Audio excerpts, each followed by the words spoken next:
Hare Nama eva kevalam, kalo nasteva nasteva nasteva gatiranyata.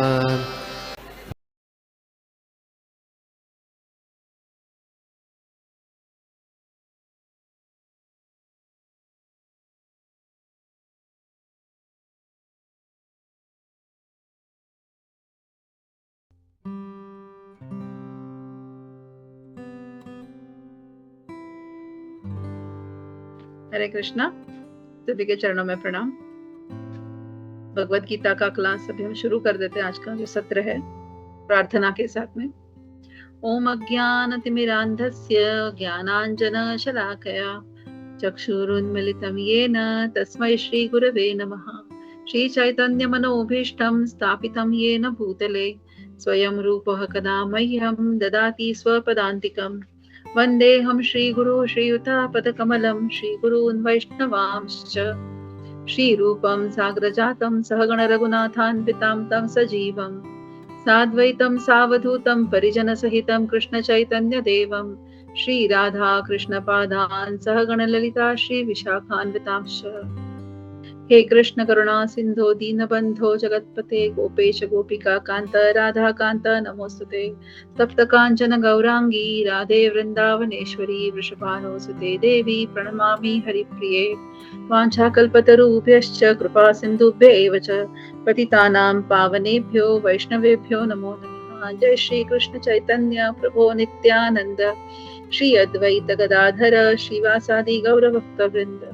हरे कृष्णा कृष्ण कृष्ण हरे हरे हरे राम राम राम हरे हरे।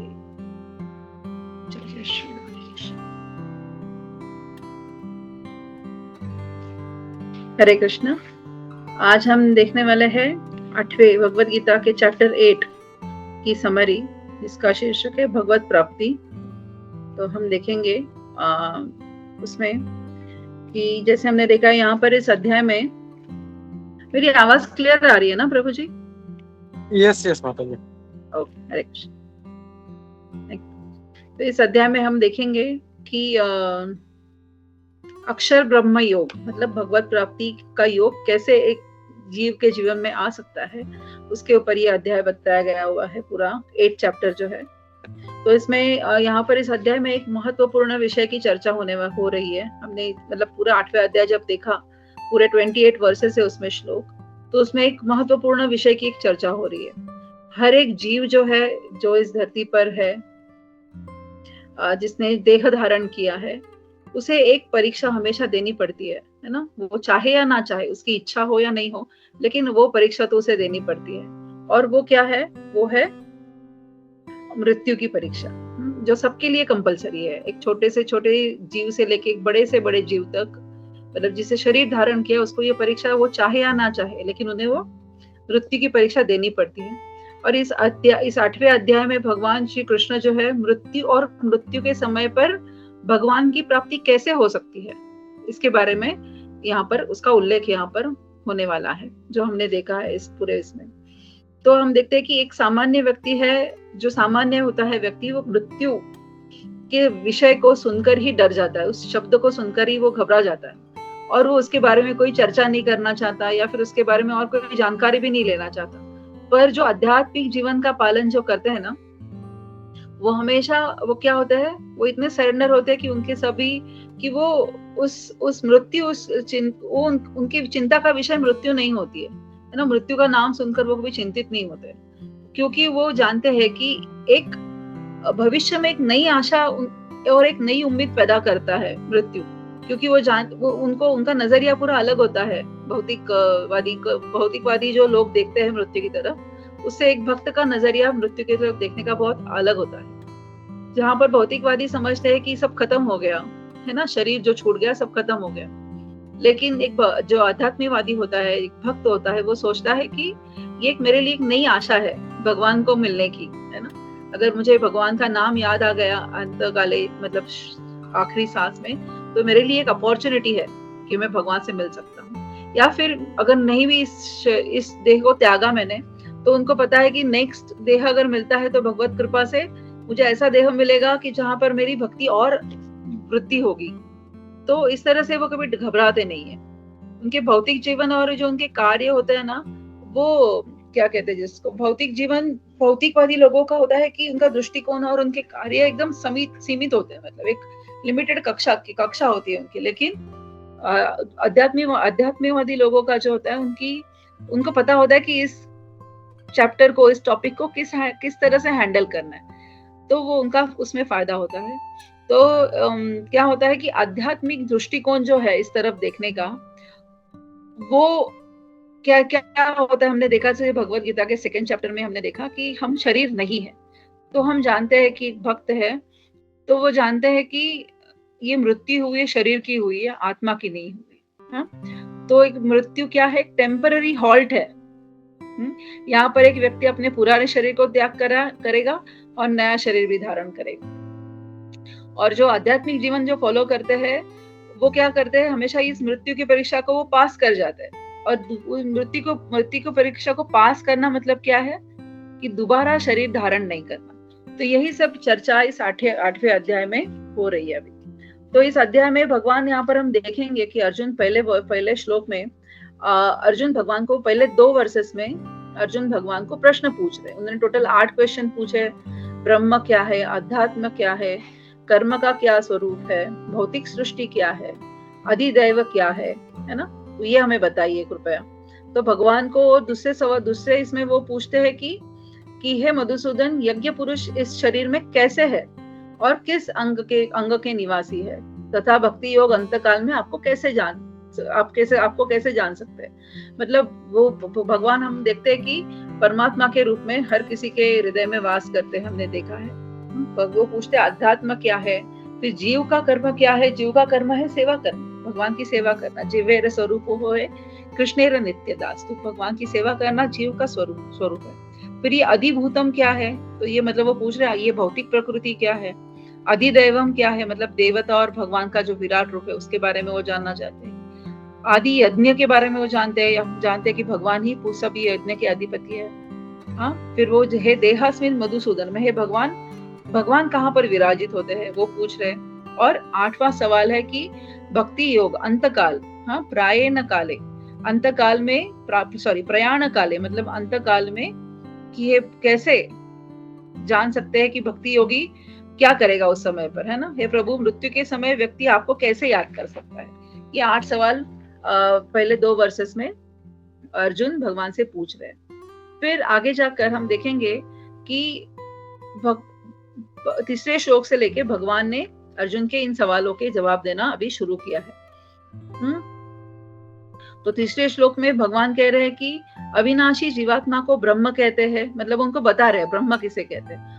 उसका नित्य स्वभाव अध्यात्म है और इन प्राकृत देहों की सृष्टि रूप कार्य कर्म कहलाते हैं, है ना। मतलब यहाँ पर भगवान अर्जुन को बता रहे हैं कि किसको ब्रह्म कहते हैं, जो अविनाशी जीवात्मा जो है उनको ब्रह्म कहते हैं। और वो कह रहे हैं कि जीव का कार्य क्या है, हमेशा भगवान की सेवा करना, ये जीव का स्वरूप है। तो हम देखेंगे आगे 5th और 8th श्लोक में हम आगे बढ़ते हैं कि भगवान वर्णन करना शुरू कर देते हैं 5वें श्लोक से आगे। तो भगवान यहाँ पर 5वें श्लोक में क्या बता रहे हैं कि अंत काले च मामेव स्मरण मुक्त्वा कलेवरम यह प्रयाति समद्भावम याति नास्त्यत्र संशय। मतलब बहुत इंपॉर्टेंट ये वर्स है कि जहाँ पर भगवान खुद हमें बता रहे हैं क्या, जो कोई अंतकाल में मेरा स्मरण करता हुआ देह को त्यागता है वह तत्काल मेरे स्वभाव को प्राप्त हो जाता है, इसमें कुछ भी संदेह नहीं। मतलब देयर इज नो डाउट। भगवान जो ये वचन बता रहे हैं यहाँ पर, है ना, ये एस्टेब्लिश कर रहे हैं यहाँ पर, ये बता रहे हैं कि अंतकाले च मामेव स्मरण मुक्त्वा कलेवरम, जीवन के अंतकाल में जो मेरा ही स्मरण करेगा, करता हुआ अपने शरीर को त्याग करेगा, कलेवरम मतलब अपने शरीर को त्याग करेगा, वो क्या होगा, वो मेरे न संशय मद्भावम यति प्रयाति, मतलब वो मेरे स्वभाव को प्राप्त होता है, मतलब he will come to my abode. भगवान यहाँ पर हमें बता रहे हैं। तो भगवान बता रहे हैं कि मृत्यु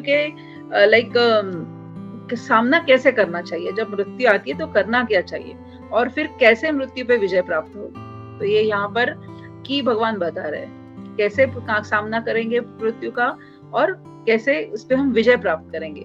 मृत्यु पे विजय प्राप्त करना मतलब ऐसे नहीं कि हमें और अमर होने की, अजामर होने की कोई वरदान मिल रहा है जैसे राक्षसों को मिलता था शिव जी से, नहीं, उसको मृत्यु पे विजय प्राप्त करना नहीं कहते। मृत्यु पे विजय प्राप्त करना मतलब कि मृत्यु के समय वो जब अंतिम एग्जामिनेशन हम दे रहे हैं, वो परीक्षा जब दे रहे हैं, तो उसमें उत्तीर्ण होने का चांस 100% उसमें अगर हमें लेके आना है, उसमें पास होना है, तो क्या करना है, अंत काले च मामेव स्मरण मुक्त्वा कलेवरम, मतलब हमें देह त्यागते समय भगवान का स्मरण होना बहुत जरूरी है। तो ये बहुत ही इंपॉर्टेंट वर्स यहाँ पर अभी हमने देखा कि ये है भगवान श्रील प्रभुपाद भी कहते हैं कि ऐसे करने वाला सफलता पूर्वक श्री कृष्ण का स्मरण करता हुआ देह से प्रयाण कर परम लक्ष्य को प्राप्त कर लेगा। और हमारा परम लक्ष्य क्या है, वो back home back to Godhead, हमें जाना है, अगर भगवत धाम वापस जाना है तो ये उसका स्वरूप है। और इसके लिए हमारे पास क्या है, महामंत्र है, हरे कृष्णा कृष्ण कृष्ण हरे हरे, हरे राम राम राम हरे हरे। हमें क्या करना चाहिए, इस मंत्र का निरंतर कीर्तन करना चाहिए। और जब जो ऐसा करता है वही क्या करेगा, अंतकाल में भगवान का स्मरण करता हुआ देह से प्रयाण करेगा। तो 6th वर्स भी बहुत इंपॉर्टेंट वर्स है, यम यम वापि स्मरण भावम। एक्चुअली ये सब वर्सेस है ना 108 इंपॉर्टेंट वर्सेस में आते हैं, तो श्रील प्रभुपाद हमेशा अपने लेक्चर्स में उसको इनको कोट किया करते थे इन वर्सेस को। तो यम यम वापि स्मरण भावम त्यजयन्ते कलेवरम तम तमवैति कौन्तेय सदा तद्भाव भावितः। मतलब यहाँ पर हमें बताया जा रहा है कि जिस भी भाव का स्मरण करते हुए जीव देह को त्यागता है, उसे उसको ही निस्संदेह प्राप्त होता है, क्योंकि वह जीवन में सदा उसी भाव से भावित रहा है। मतलब ये बहुत इंपॉर्टेंट है कि एक जीव को जिसने अपना पूरा लाइफ किस भाव से व्यतीत किया है, यहाँ पर भाव की बात हो रही है। तो जब हम देखते हैं कि 6 श्लोक में जो है अभी जो हमने पढ़ा, वहां पर क्या बता रहे हैं, यहाँ पर भगवान ट्रांसमाइग्रेशन का लॉ ऑफ ट्रांसमाइग्रेशन, मतलब पुनर्जन्म का लॉ यहाँ पर बता रहे हैं। यहाँ पर मतलब इन द सेंस यहाँ पर क्या बताया जा रहा है कि पहले तो बताया कि मेरा स्मरण करो, तो आप कहाँ, अगर भगवान का स्मरण करते हैं देह त्यागते वक्त, तो हम कहाँ जाएंगे, भगवत धाम जाएंगे, उसमें कोई संशय नहीं है। लेकिन अगर ऐसा नहीं करते हैं तो क्या there is a second possibility, क्या है, भगवान अगर नहीं, हम भगवान के, जैसे हम जानते हैं, अगर हम कृष्ण दास नहीं है तो हम माया के दास है ना। अगर हम कृष्ण को याद नहीं कर पाते तो हम किसको याद कर रहे थे तभी उस वक्त पे, जिस भी भाव का स्मरण करते हुए, जो हमने जिस भाव में पूरा जीवन व्यतीत किया है। तो इट इज वेरी इंपॉर्टेंट है कि प्राण को त्यागते समय जो व्यक्ति की सोच होती है, accordingly he will get the next life. यहाँ पे यही हमें बताया जा रहा है। So at the time of death, हमने जो पूरी जीवन भर, ये पूरे 60, 70, 80 साल जितने भी जिए हैं, उस जीवन काल में हम किस चेतना से हमने वो जीवन अपना काटा है, किस तरह से हमने अपना जीवन व्यतीत किया है, तो मृत्यु के समय वही हमें याद आएगा। जितने इस जीवन काल में हमारी कितनी आसक्तियां होंगी, हमारे कितने डिजायर्स होंगे, वही सब उभर कर आएंगे एट द टाइम ऑफ, जब ये सोल अपनी सटल बॉडी के साथ में इस देह से निकल रहा होगा बाहर, तब वो क्या करेगा, ये सब आसक्तियों और जो जितनी भी हमने क्या चीजों में हमारी जान अटकी हुई है, यू कैन से, जितने हमारे डिजायर्स है, वो सभी तभी याद आएंगे। और भगवान यहाँ पर क्या बोल रहे हैं कि जिस भाव का स्मरण करते हुए देह त्यागेगा, निस्संदेह उसे वही देह प्राप्त होगा। इसका एग्जाम्पल, इसकी कथा हम जानते हैं, भरत महाराज की कथा। तो उससे हमें क्या सीख है कि देखो, मृत्यु हमें आएगी, सबको आएगी, लेकिन हमें पता नहीं है कब आएगी, है ना। निर्धारित कोई समय नहीं है उसका कि हमारी कब मृत्यु होगी, कब हमारा आखिरी, कौन सी सांस हमारी आखिरी सांस होगी, तो कोई निर्धारित समय नहीं है उस चीज का। तो इसीलिए क्या है, इट इज अनसर्टन है, लेकिन आएगी इतना पता है, अनएविटेबल है, मतलब आएगी दैट इज श्योर, बट कब आएगी दैट इज नॉट श्योर। तो हमारी आसक्ति किस पर है, ये हमारा अगला शरीर क्या होगा उस पर निर्धारित है ना। इसीलिए कहते हैं कि हमारा अगला शरीर अगर बनना है तो इसी जीवन से ही शुरू हुआ है बनना, कि हमारी आसक्तियां कैसे जा रही है, व्हाट वी आर थिंकिंग, हम किसमें किस कौन से डिजायर्स हमारे अभी भी बाकी है, कितना हम भगवान को मतलब याद कर रहे हैं, या फिर क्या हम कितनी भौतिक चीजों में अभी भी उलझे हुए हैं। तो ऑल दिस थिंग्स क्या होगा, हमारा अगला शरीर क्या होगा इस पे निर्धारित हो जाता है। तो जो भरत महाराज हिरण पे आसक्त थे, उनको अगला शरीर हिरण का मिला। अगर हम भी इसी प्रकार अगर सोचते हैं, जो भगवान मतलब भगवान से प्रेम करेंगे और उनकी सेवा कितनी और ज्यादा से ज्यादा कर सके उसकी आसक्ति रखेंगे, तो डेफिनेटली उनको भगवत धाम की प्राप्ति होगी। तो ये 2 श्लोक थोड़े इंपॉर्टेंट थे, इसलिए थोड़ा उसके ऊपर ज्यादा चर्चा हुई। तो अभी 7वें अध्याय में हम देखते हैं, 7वें श्लोक में हम देखते हैं कि यहाँ पर भगवान अर्जुन को क्या बता रहे हैं कि मम अनुस्मर, माम अनुस्मर, मतलब मेरा नित्य स्मरण करो, है ना। अभी भगवान ने 2 चीजें बताई, एक तो कैसा हमारा कॉन्शियस होना चाहिए eight the time of death, अगर नहीं होगा तो हम कैसा अगला शरीर धारण करेंगे, कौन से बैकग्राउंड पे, मतलब हमारी जो विचार उस समय है उस विचार पे, मतलब उसके आधारित हमारा अगला शरीर होगा। लेकिन यहाँ पर अभी भगवान हमें क्या बता रहे हैं, उससे बचने के लिए क्या करना है हमें कि मम अनुस्मरः, मतलब आप सभी कार्य मुझे याद कर करिए, हमेशा मेरा स्मरण करिए। Always unalloyed devotion is expected here. तो यहाँ पर 7th श्लोक में भगवान हमें ये बता रहे हैं कि आप जो कोई भी कार्य करोगे निरंतर मेरा चिंतन करो हे अर्जुन, और साथ साथ युद्ध रूपी स्वधर्म का आचरण भी करो। मतलब आप जितने भी कार्य करोगे उसमें मन बुद्धि को मुझ में एकाग्र करो, ऐसे वो अर्जुन को यहाँ पर 7वें अध्याय में 7वें श्लोक में बता रहे हैं। अभी 8वें अध्याय में क्या कर रही है, ये चीजें इजीली तो नहीं होगी, मुझे याद करो तो बोल तो रहे भगवान, लेकिन दैट इज नॉट इजी। तो वो कैसे है, अभ्यास योग युक्तेन चेतसा नान्यगामिना, मतलब ये जो है मेरा चिंतन करो, ये मैं जो कह रहा हूँ वो क्या होगा, अभ्यास युक्त, मतलब उसको आप क्योंकि भगवान की ध्यान रूप अभ्यास युक्त से, मतलब आपको उसको प्रैक्टिस करनी है, अपनी चेतना अपनी कॉन्शियस को आपको डेली लाइफ में डे टू डे प्रैक्टिस करके ही आपकी चेतना वहां तक पहुंचेगी।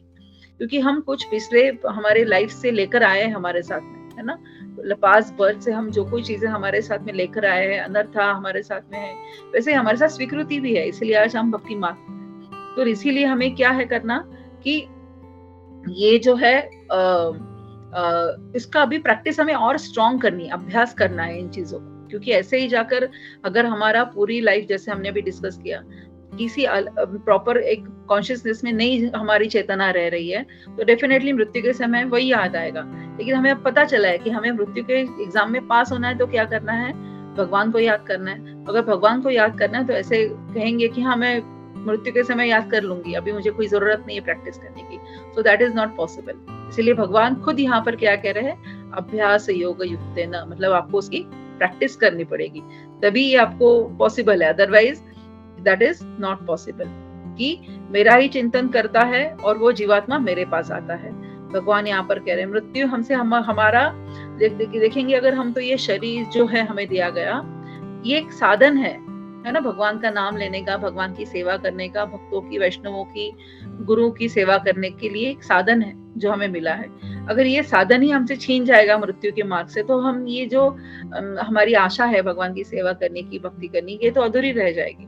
इसलिए हमें क्या करना है, इस शरीर को जो है भगवान के सेवा में लगाना है, और पहले हमें मतलब भक्ति मार्ग पर अभी दृढ़ होकर ऑलवेज भगवान को याद करना यहाँ पर अपेक्षित है हमसे। अब आगे देखेंगे 9 few verses are there, 9, 10, 11, 12, 13। तो यहाँ पर भगवान हमें योग मिश्रित भक्ति के बारे में बता रहे हैं। योग मिश्रित भक्त के बारे में बता रहे, तो हम देखेंगे अभी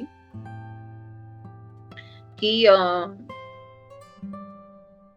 जो पुरुष अंतकाल, 10वां श्लोक ही, जो पुरुष अंतकाल में अपने प्राणों को भ्रुकुटी के मध्यम में स्थापित करके पूर्ण भक्ति भाव से भगवत स्मरण करता है, वह निस्संदेह भगवान को प्राप्त हो जाता है। मतलब यहाँ पर ध्यान योगी क्या करते हैं, तो अपनी 2 आईब्रोज के बीच में सेंटर में ध्यान लगाकर जब देह त्याग करते हैं, तो वहां से वो ध्यान लगाकर भगवत स्मरण करते हैं, और वहां से समाधि, जिसको कहा अष्टांग योग में, वो समाधि तक ले जाते हैं अपने आप को, यम नियम आसन वो सब करते करते, और फिर वैसे वो अपने देह का त्याग करते हैं। तो ये कोई चीजें ऐसी जो है वो भगवान यहाँ पर हमें योग मिश्रित भक्ति के बारे में यहाँ पर बताते हैं। मतलब योग मिश्रित भक्ति से इट इज नॉट थिंक कि ये पॉसिबल नहीं है भगवान को भगवत धाम मतलब भगवान प्राप्त करना, लेकिन उनकी एक लिमिटेशन से वो ब्रह्म ज्योति तक ही पहुंचते हैं। मतलब भगवत धाम जाकर जो भगवान की सेवा करने का भाव है वो वहां पर नहीं होता, है ना।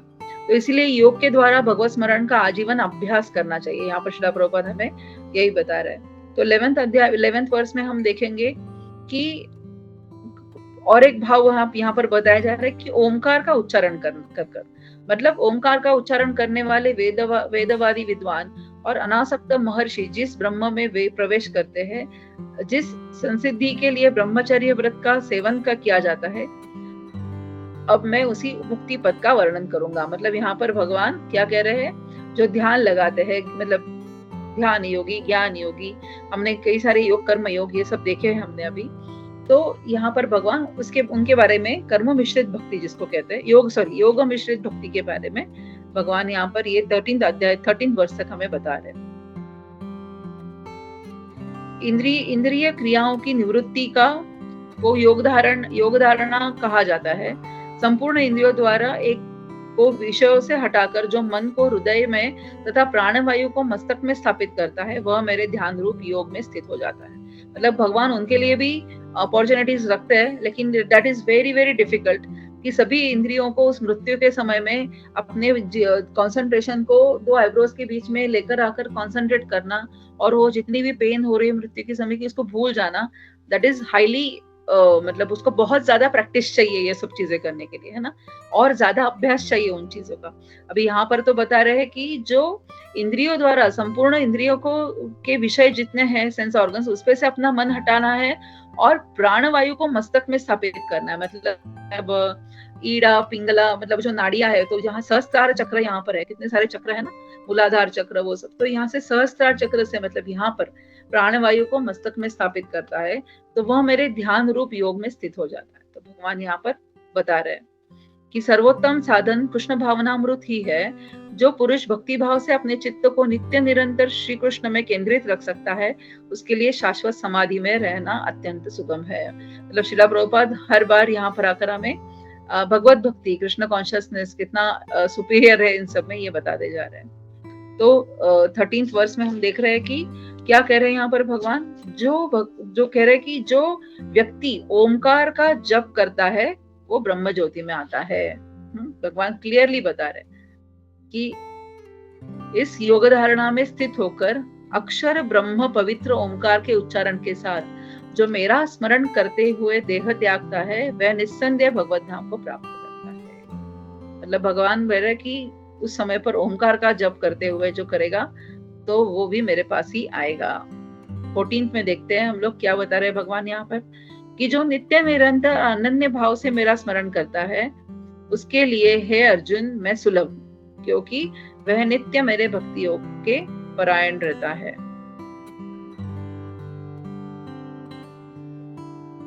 मतलब यहाँ पर भगवान वही कह रहे हैं कि वेरी अंडरलाइन वर्ड है नित्य। 1 घंटे 2 घंटे 3 घंटे नहीं, नित्य।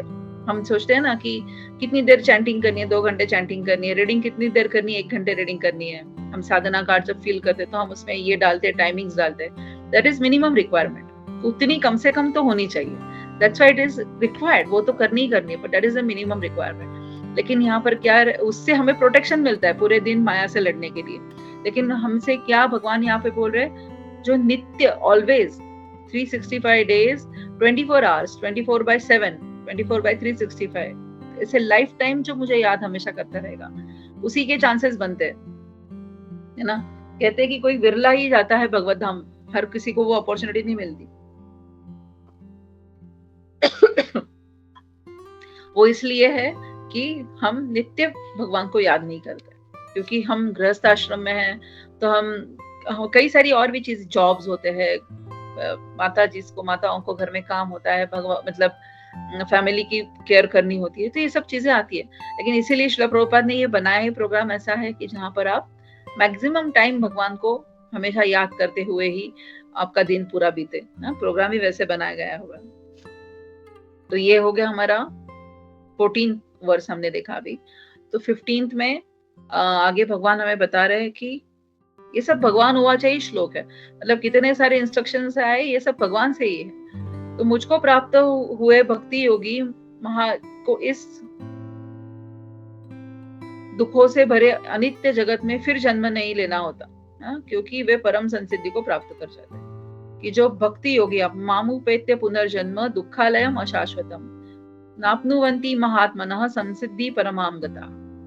वो बता रहे हैं कि ये जो पूरा ये है भौतिक जगत है, नीचे के 7 लोग, ऊपर के 7 लोग, ये हमारा भूवर जो हम देखते हैं वो सभी लोग, वो क्या है, दुःखालयम अशाश्वतम, मतलब अनित्य है, और यहाँ पर क्या है, पूरा दुखों से भरा हुआ है ये संसार। तो मुझे याद करके ही मेरे पास आएंगे, वो इस संसार में कभी वापस नहीं आते। मतलब जो मुझे याद करते हैं और जो हमेशा मुझे याद करते हैं वो क्या होता है, मेरे पास आते हैं, और जो नहीं याद करते वो इस संसार में वापस आते हैं। जो मुझे याद करते हैं उनको इस संसार में फिर से देह धारण करना नहीं पड़ता, जन्म मृत्यु जरा व्याधि इस 4 क्लेशों के चक्कर में उनको नहीं आना पड़ता है ना, वो मेरे पास भगवत धाम वापस आएंगे। और एक मैंने अभी कथा सुनी थी, मतलब इट्स नॉट कथा but it's a real story. एक माताजी थे, उनके हस्बैंड जो है अकॉर्डिंग टू हिज एज उनको कोई हार्ट रिलेटेड इश्यूज थे, तो वो हॉस्पिटल में एडमिट थे। तो माताजी ने फोन करके टेम्पल प्रेसिडेंट को बताया कि प्रभु जी आप आइए और मिलके जाइए मेरे प्रभु जी से, और आप सब उनके लिए प्रेयर्स करिए क्योंकि वो हॉस्पिटलाइज हो गए, मतलब उनको ये तकलीफ हो रही है। तो जो टेम्पल प्रेसिडेंट थे वो गए हॉस्पिटल में प्रभु जी से मिलने, और वो मिलकर आने के बाद जो है 2 दिन में ही वो प्रभु जी कोमा में चले गए, और कोमा में चले गए और 1 महीना तक वो कोमा में ही थे। 1 महीने के बाद वो जब कोमा से बाहर आए तो उनकी वो माताजी ने फिर से टेम्पल प्रेसिडेंट प्रभु जी को फोन किया और बोला कि आप जल्दी आप हॉस्पिटल में आइए, और उनसे रिक्वेस्ट करी मतलब इमीडिएटली आने के लिए। तो जैसे ही वो प्रभु जी पहुंचे टेम्पल में, तो उन्होंने देखा कि जो हॉस्पिटलाइज थे वो अभी कोमा से बाहर आ गए। हाँ, तो उन्होंने जब कोमा से बाहर आए तो माताजी कह रही थी कि जब भी वो कोमा से बाहर आए आपको ही याद कर रहे हैं कि अब टेम्पल प्रेसिडेंट को बुलाइए, टेम्पल प्रेसिडेंट को बुलाइए, क्योंकि मुझे उनसे कुछ बात करनी है। तो उन्होंने कहा प्रभु जी से कि प्रभु जी 4 बार वो आए थे, 4 बार वो आए थे, वही बता रहे थे। तो प्रभु जी ने कहा मैं भी, आप बीच में कोमा में थे तो मैंने भी चक्कर लगाए हॉस्पिटल के, शायद वो इसके लिए बता रहे होंगे कि 4 बार मैं आके गया। तो फिर जब वो नर्स वहां पे खड़ी थी तो उन्होंने कहा कि 4 बार आए थे, मतलब हाँ, हमने उनको ड्यूरिंग दैट कोमा पीरियड 4 बार ही मृत्यु से हमने उनको बाहर निकाला है, मतलब ऐसे कोई कॉम्प्लिकेशंस हुए रहेंगे 4 बार ही। तो बता रहे थे। फिर वो टेम्पल प्रेसिडेंट थे, उनकी कुछ समझ आई वो क्या कहना चाहते।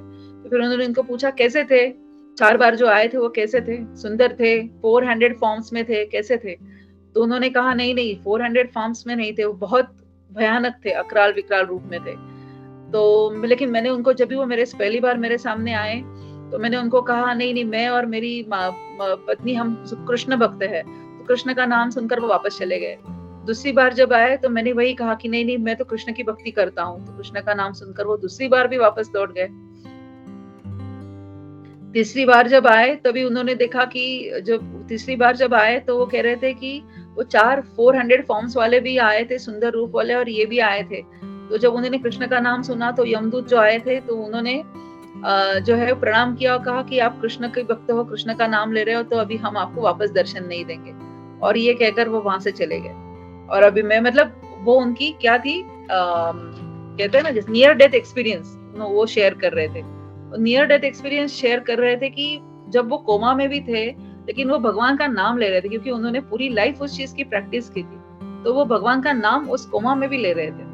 तो इसीलिए वो क्या हुआ, यमदूत जो आए, कहीं उनके अनर्थ होंगे, कोई ऐसे कार्य होंगे जिसके लिए उनको यमदूत के दर्शन भी हुए, लेकिन फिर भी वो बच गए उस चीज से। और उन्होंने कहा अभी मैं टेम्पल में फुल टाइम ज्वाइन करूंगा, मतलब दैट वाज हिज रियलाइजेशन। ऐसे एकदम क्या कहते हैं जिसको नियर डेथ एक्सपीरियंस जिसको कहते थे, वैसा वाला एक्सपीरियंस।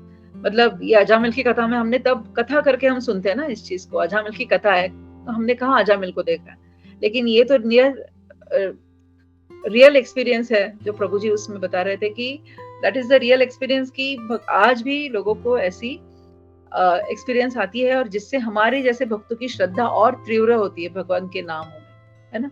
तो वो मुझे कथा आपसे एक बार शेयर करनी थी।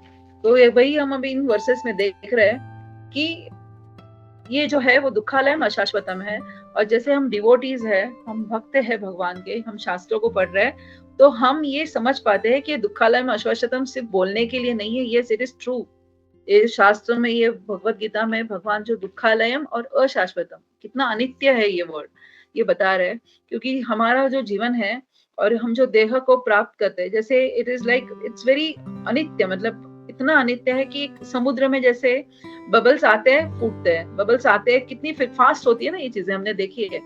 बबल जनरेट होता है, क्रिएट होता है, इमीडिएटली दूसरा बबल आता है, वेव आती है, वो फूट भी गया, फिर दूसरा बबल आया, वो भी फूट गया। वैसे हमारा लाइफ चल रहा है। हम बार बार ऐसे ही देह को बदल रहे हैं, शरीर को हम बदलते जा रहे हैं। इसीलिए ये अनित्य है, मतलब ये प्रोसेस जो है, प्रक्रिया कंटिन्यूअसली चल रही है। लेकिन इसके अपोजिट आध्यात्मिक जगत है। वो आध्यात्मिक जगत में इतनी उथल पुथल है ही नहीं, बिल्कुल नहीं है, वो बहुत स्थिर है ना।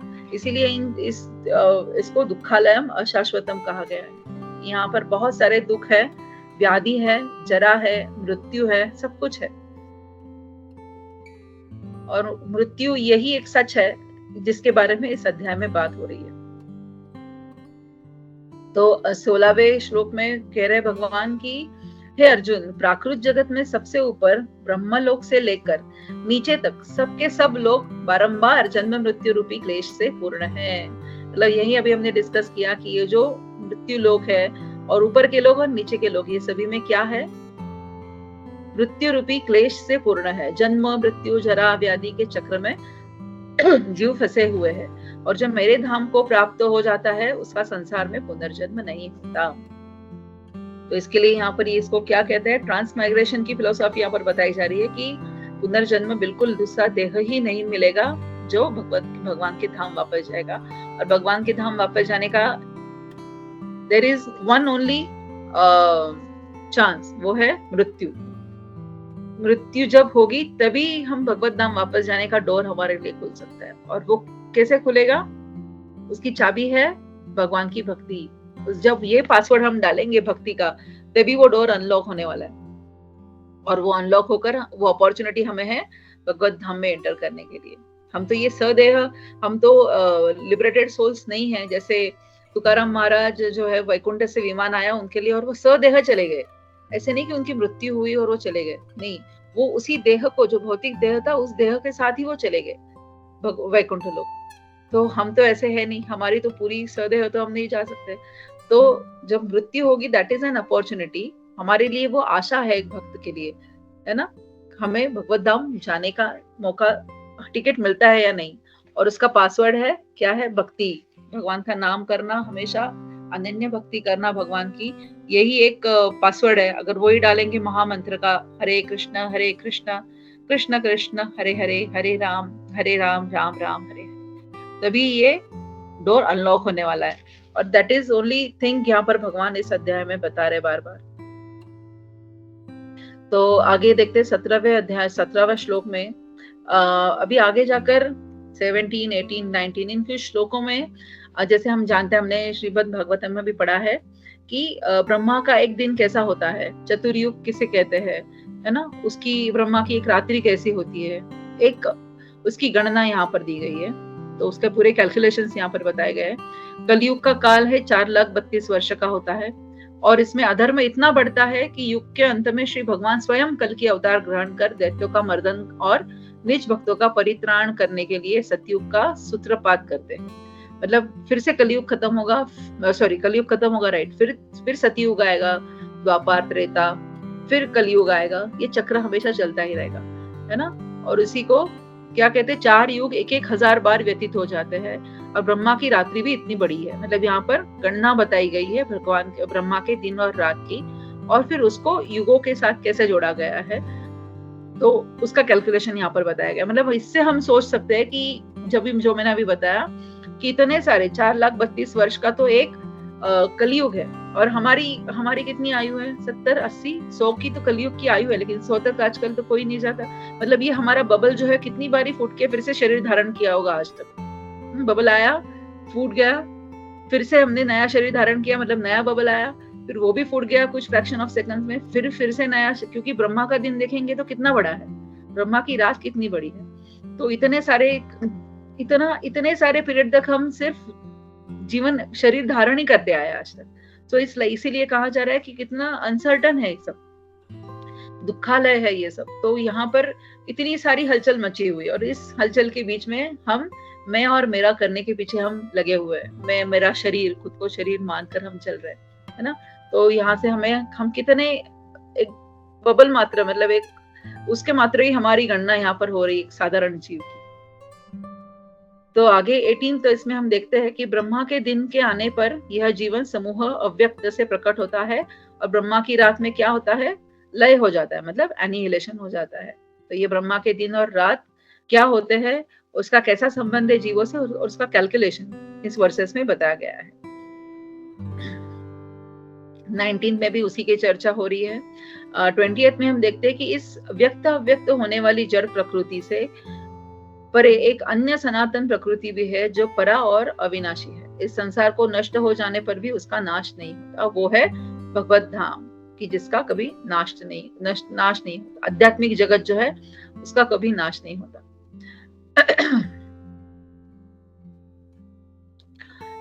वह परम धाम अव्यक्त अक्षर कहलाता है, और वही परम गति है जहां जाने वाला संसार में फिर नहीं आता, वह मेरा परम धाम है। भगवान बता रहे हैं कि वो क्या है परम धाम, मतलब जो वैकुंठ, जो भगवत धाम है, वो क्या है, गोलोक वृंदावन धाम हम जिसको कहते हैं, वहां पर जाने वाला व्यक्ति फिर इस संसार के चक्र में नहीं आता, और वो फिर से शरीर धारण नहीं करता, और उसको जन्म मृत्यु जरा व्याधि, इस बार बार जो भौतिक जगत का जो क्लेश है, जो जितनी भी सारी पीड़ाएं हैं जन्म मृत्यु जरा व्याधि के चक्कर में जो इस जीव को भुगतनी पड़ती शरीर के माध्यम से, उससे वो छूट जाता है जब वो इस शरीर को कैसे यूज करेगा, साधन करके यूज करेगा।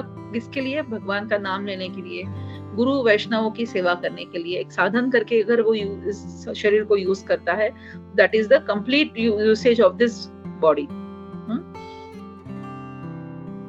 तो यहाँ पर 22 अध्याय में बता रहे हैं हमें भगवान की वे परम पुरुष भगवान अनन्य भक्ति से ही प्राप्त हो सकते हैं। अपने परम धाम में विराजमान होते हुए भी वे सर्वत्र व्याप्त है और सभी कुछ उनमें स्थित है।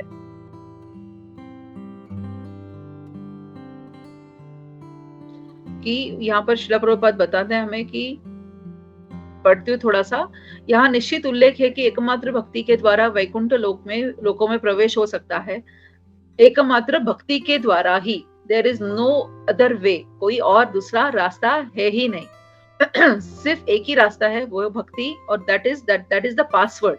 हमें अगर भगवत धाम में एंट्री करनी है तो वैकुंठ लोकों में प्रवेश हो सकता है। संपूर्ण वैकुंठ धामों में एक भगवान श्री कृष्ण ही असंख्य अंश रूपों में है। ये सब चतुर्भुजधारी अंश असंख्य वैकुंठ लोकों के अधिपति है।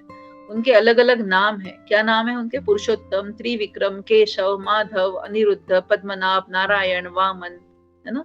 ये सब उनके नाम श्रील प्रभुपाद हमें बता रहे हैं यहाँ पर, और बता रहे हैं कि गोलोक वृंदावन में विराजमान श्री कृष्ण अपनी सर्वव्यापकता के बल पर प्राकृत और अप्राकृत दोनों ब्रह्मांडों की त्रुटि रहित पूर्ण संचालन करते हैं। मतलब who is the maintainer? Brahma ji maintain कर रहे हैं, बट सर्वव्यापक कौन है यहाँ पर? Who is the supreme? वो है भगवान श्री कृष्ण।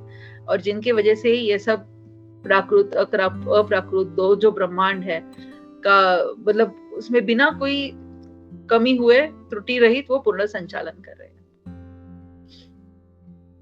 23वें अध्याय में भगवान यहाँ पर बता रहे हैं हमें कि अभी 23, 24, 25, 26 ये जो अध्याय है कुछ, अभी यहाँ पर क्या हो रहा है कि मृत्यु के बारे में थोड़ा ज्यादा इलाबोरेशन हो रहा है। मतलब आगे भगवान हमें बताएंगे कि मृत्यु के अलग अलग समय कौन से, मतलब दिन के तो 2 समय है, 3-4 प्रहर होते हैं, दिन, दोपहर, शाम, रात, है ना। तो कौन से समय में मृत्यु आएगी तो अच्छा है, कौन से पक्ष में, कृष्ण पक्ष, शुक्ल पक्ष, कौन सा आयन, उत्तरायण, दक्षिणायन में कौन से समय पर अगर मृत्यु आएगी तो उसके क्या क्या लाभ है, कौन कौन से नुकसान है, क्या फायदे है।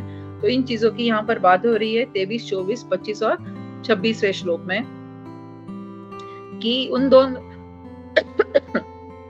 अब हे भारत, अब मैं तेरे लिए उन दोनों कालों का वर्णन करूंगा जिनमें से एक तो संसार से प्रयाण करने पर संसार में फिर आना होता है, और दूसरे में जाने पर संसार में फिर जन्म नहीं होता। तो यहाँ पर ये चीजें यहाँ पर भगवान हमें बता रहे हैं कि किन दिन के किस वक्त पे आना। देखिए ये पढ़ती हूँ मैं इसको थोड़ा सा। 24वां श्लोक अभी हमारा है। जिस मार्ग में ज्योतिर्मय अग्नि का अभिमानी देवता है, दिन का अभिमानी देवता है, शुक्ल पक्ष का अभिमानी देवता है और उत्तरायण का अभिमानी देवता है, उस मार्ग में देह त्याग कर गए हुए ब्रह्मवेत्ता पुरुष ब्रह्म को प्राप्त हो जाते हैं। और कहाँ पर कि दिन का समय होना चाहिए, शुक्ल पक्ष होना चाहिए, उत्तरायण होना चाहिए। हाँ, ये सब चीजें मिलकर आती है तो क्या होता है, उस वक्त पर अगर व्यक्ति देह त्याग करता है तो वो पुरुष ब्रह्म को प्राप्त हो जाता है। और ऐसा पुरुष जो रात्रि के समय पर कृष्ण पक्ष में दक्षिणायन में देह त्याग करता है तो उसे संसार में वापस आना पड़ता है। इसे 25वें अध्याय में 25वें श्लोक में श्रील प्रभुपाद बता रहे हैं, भगवान बता रहे हैं हमें। 26वें श्लोक में बताया क्या जा रहा है यहाँ पर कि वेदों के मत में इस जगत से प्रयाण करने के शुक्ल मतलब प्रकाश और कृष्ण मतलब अंधकार, यही दो मार्ग है। शुक्ल गति से गए हुए एक पुनरागमन नहीं होता और अंधकारमय गति से प्रयाण करने वाला संसार में फिर आता है, जो हमने अभी देखा। अभी 27th वर्ष जो है उसको हम देखेंगे। अभी एक ही वर्ष 27, 28 दो ही वर्ष बाकी है। 27 वर्ष में आके क्या बताया जा रहा है हमें, इन दोनों मार्गों के तत्वों को जानकर भक्त कभी मोहित नहीं होता। तो ये चीजें किनके लिए हुई है, जो भौतिकवादी है, हाँ, जो योग मिश्रित भक्ति कर रहे हैं, शायद उनके लिए हो रही है। लेकिन एक भक्त जो होता है वो क्या होता है, नैति श्रुति पार्थ जानन योगी मुह्यति कश्चन तस्मात् सर्वेषु कालेषु योग युक्तो भवार्जुन। मतलब नहीं इन दोनों मार्गों को हे पार्थ पृथा पुत्र अर्जुन जानता हुआ भगवत भक्त योगी, मतलब भगवत भक्त को यहाँ पर बताया गया है, जो ये जानता है वो कभी इन चीजों से मोहित नहीं होता। इसीलिए है अर्जुन तुम सदा भक्ति योग से युक्त हो। ऐसा क्यों बता रहे हैं यहाँ पर हमें भगवान कि जैसे हमने कहा कि मृत्यु के एग्जाम को अनलॉक करने का पासवर्ड है भगवान को याद करना। तो ये भगवान को भक्त को पता है कि भगवान को याद करना है हमें, इसलिए भगवान भक्त को जो है वो मृत्यु का डर नहीं लगता। तो ये पक्ष जो है कृष्ण पक्ष है, दिन है, रात है, इन सब चीजों से भगवत भक्त को कोई फर्क नहीं पड़ता, क्योंकि उसका एक ही आंसर पेपर है, उसने एक ही रट्टा मारा हुआ है। क्या रट्टा मारा हुआ है कि मेरी आखिरी सांस में मुझे भगवान को याद करना है, दैट्स ऑल। और वो याद आने के लिए ये सब जो प्रयास चल रहा है अभी, कितना भी सुसुखम कर्तुम अव्ययम इस भक्ति योग को बताया जाएगा, लेकिन फिर भी इसमें तो डिफिकल्टीज है, इतना सहज नहीं है ये। मॉर्निंग में उठना है, 4 रेगुलेटरी प्रिंसिपल्स फॉलो करने हैं, तो ये सब साधना की बात जो है वो करते करते करते ये क्या हो रहा है, अभ्यास कर रहे हैं अभी हम साधना भक्ति का। और हम भगवान को याद करने की बार बार जो हमारे दिमाग पर क्या कह रहे हैं, जिसको एक मन पर एक छाप अभी पड़ रहा है, वो फिक्स होता जा रहा है क्या, कि भगवान को हमें हमेशा याद करना है। हाँ, वो और उसकी क्या करनी है, भगवान की ये शरीर के साथ में देह किस लिए दिया है, भगवत सेवा के लिए दिया। तो ये चीजें हम जब करेंगे तो इसीलिए इस भक्त को क्या है, इन सब चीजों का कोई फर्क नहीं पड़ता। तो इसलिए वो कह रहे हैं अर्जुन तुम क्या करो, भक्ति योग से युक्त हो जाओ, दिस इज द टाइम, कि तुम उसी के साथ ही भगवत धाम वापस जाने के चांसेस बढ़ जाते हैं अदर देन अदर योगास। तो 8वां 28 लास्ट वर्स है ये इस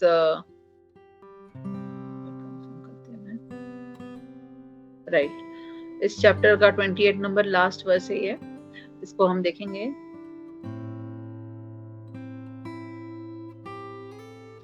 वेदेषु यज्ञेषु तपःसु चैव दानेषु यत् पुण्यफलं प्रदिष्टम् अत्येति तत्सर्वम् इदं विदित्वा योगी परम स्थानम उपैति चाद्यम। मतलब क्या कह रहे हैं यहाँ पर, भक्ति योगी वेद स्वाध्याय तप ज्ञान दान तथा दार्शनिक सकाम क्रियाओं के संपूर्ण पुण्य फल का उल्लंघन कर अंत में मेरे अनादि परम धाम को प्राप्त कर देता है। मतलब क्या हो रहा है यहाँ पर कि क्या क्या योगी क्या क्या करते हैं, वेद स्वाध्याय करते हैं, तप करते हैं, यज्ञ करते हैं, दान दार्शनिक सकाम क्रिया करते हैं, संपूर्ण पुण्य फल का उल्लंघन कर देते हैं, है ना। क्या करते हैं, पुण्य फल जब जो है सब कुछ वो भगवान को अर्पित कर देते हैं और वो ही जो है मेरे पास वापस आते हैं। श्रील प्रभुपाद हमें यहाँ पर बता रहे हैं कि गीता के 7वें और 8वें अध्यायों को विद्वत्ता अथवा मनोधर्मी से समझने का प्रयत्न नहीं करना चाहिए। इन्हें शुद्ध भक्तों के सत्संग में सुनकर हृदय कम करने का प्रयास करें। 6ठे अध्याय से 12वें अध्याय तक के 6 अध्याय गीता के सार सर्वस्व है। यदि कोई भाग्यवान सत्संग में गीता को विशेष रूप से इन 6 अध्यायों को आत्मसात कर ले तो उसका जीवन ऐसे दिव्य कीर्ति सौष्ठव से सुवासित हो उठेगा। मतलब भगवान श्रील प्रभुपाद हमें यही बता रहे हैं यहाँ पर कि सब संशय भ्रम को दूर हो जाने पर गीता का स्वाध्याय अतिशय आनंदवर्धन लगने लगता है ना। हम इनिशियली जब अपने आप पढ़ने की कोशिश करते तो कुछ समझ में नहीं आता, लेकिन जब हम भगवान भक्तों के संग में आकर इस गीता को समझने का प्रयास करते हैं तो हमें वो गीता अच्छे से और समझने लगती है। और भगवत गीता ऐसी है कि हम कितनी भी बार पढ़े, हर बारी वो ऐसा कुछ हमें नया नया ही रियलाइजेशन उसमें से आते रहता है।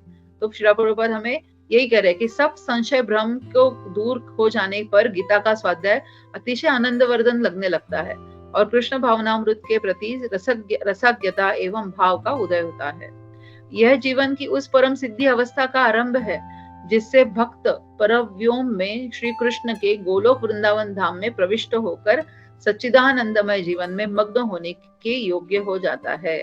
मतलब अगर हम इसे फॉलो करते हैं तो क्या होगा, ये परम सिद्धि अवस्था का आरंभ है ना। ये तो this is just an beginning, इसकी बिगिनिंग है कि हम आगे जाकर भगवत धाम वापस लौटने की जो हमारी जर्नी शुरू हो गई है उसकी यह शुरुआत है अभी, कि हम क्या कर रहे हैं, अभ्यास कर रहे हैं, प्रयास कर रहे हैं जिन चीजों का श्रील प्रभुपाद हमारे गुरु आचार्य हमें जो कह रहे हैं उसको फॉलो करने का। तो उससे क्या होगा कि हम गोलोक वृंदावन धाम में प्रविष्ट होकर सच्चिदानंदमय जीवन में मग्न होने के लिए योग्य हो जाते हैं। तो इसी के साथ भगवद गीता के ओम तत्सद इति श्रीमद् भगवद गीतासु उपनिषत्सु ब्रह्म विद्यायाम योग शास्त्रे श्री कृष्ण अर्जुन संवादे अक्षर ब्रह्म योगो नामाष्टमो अध्यायः इति भक्ति वेदांत भाष्य अष्टमो अध्यायः। और इसी के साथ में जो 8वां अध्याय है उसको हमने अभी यहाँ पर भगवत प्राप्ति का उसको हमने समरी यहाँ पर मैंने प्रेजेंट करने की कोशिश की है। कोई भी त्रुटि हो तो कृपया माफ करिए। हरे कृष्णा, जिससे जितना मेरे से बन सके, मतलब उस वर्सेस को पकड़ के रखने की और उसके ऊपर ही बात करनी, क्योंकि ये विषय इतना बड़ा है, उसके अगर बात करते जाएंगे तो और लंबा खींच भी सकता है। तो इसीलिए मैंने वो वर्सेस को पकड़कर उसको जोड़कर रखने की कोशिश की। हरे कृष्णा, सभी के चरणों में दंडवत प्रणाम। अगर कोई त्रुटि हो तो कृपया माफ करिए। प्रभु जी, माता जी, आप कोई भी पॉइंट इसमें अगर ऐड करते हैं तो वो मेरे लिए भी सुनने के लिए अच्छा होगा। हरे कृष्णा।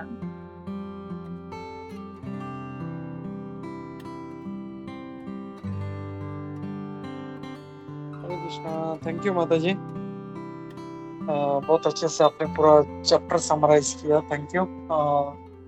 और इसमें मतलब ऐड करने जैसा मतलब कुछ भी नहीं, ये सब कुछ आपने पूरा कवर कर लिया। पूरा पहले अध्याय से लेकर पहले श्लोक से जहाँ पे अर्जुन जो है वो प्रश्न पूछता है और वहां से जो है ये 8वां अध्याय शुरू होता है और कैसे भगवान जो है फिर सबका उत्तर देते रहते हैं। पूरे बाकी के श्लोकों में भगवान जो है पूरा रिप्लाई कर रहे हैं उसके अर्जुन के प्रश्नों को।